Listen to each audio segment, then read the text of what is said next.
Dopo la serrata, più che altro simbolica, degli ombrelloni a sottomarina, a Ferragosto un possibile clamoroso sciopero dei bagnini a Cavallino Treporti potrebbe avere delle conseguenze molto pesanti. È un'estate caldissima sul litorale veneziano e non solo per le temperature roventi. A Cavallino la clamorosa protesta dei guardaspiaggia è sul punto di scoppiare dopo una serie di controlli della Capitaneria di Porto, sfociati in una serie di multe salatissime da poco più di 1.000 euro, piovute sulla testa di ragazzi che ne guadagnano 1.500 al mese.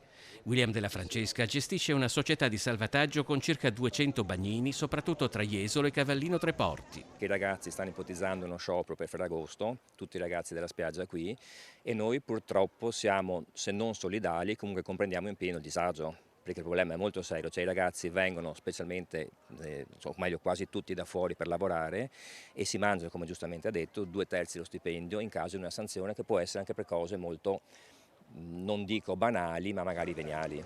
In spiaggia si racconta che per un ritardo dell'autobus un bagnino sarebbe arrivato alla torretta 3 minuti dopo l'inizio del turno. Un altro sarebbe stato visto utilizzare il cellulare, seppure per motivi di servizio. Nessuno mette in dubbio la legittimità e la doverosità dei controlli, ma si chiede un po' di flessibilità di fronte a un'applicazione molto severa che a questo punto rischia di mettere in dubbio il mantenimento del servizio. Diversi si hanno dato le dimissioni e molti stanno pensando di andare via perché non possono rischiare così tanto. Ma il problema soprattutto non è l'attività degli agenti, perché giustamente se l'ordinamento è quello, il codice prevede la multa da 1.000 euro, loro applicano quello. Il problema è che non è commisurato quello che i ragazzi fanno e i ragazzi non possono permetterselo. Tra l'altro non è neanche facile trovare dei bagnini.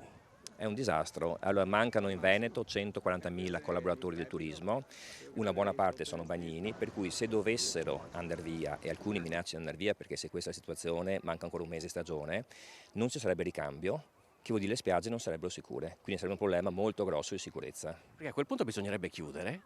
A quel punto, ahimè, mai successo nella storia di Cavallino, bisognerebbe chiudere le spiagge.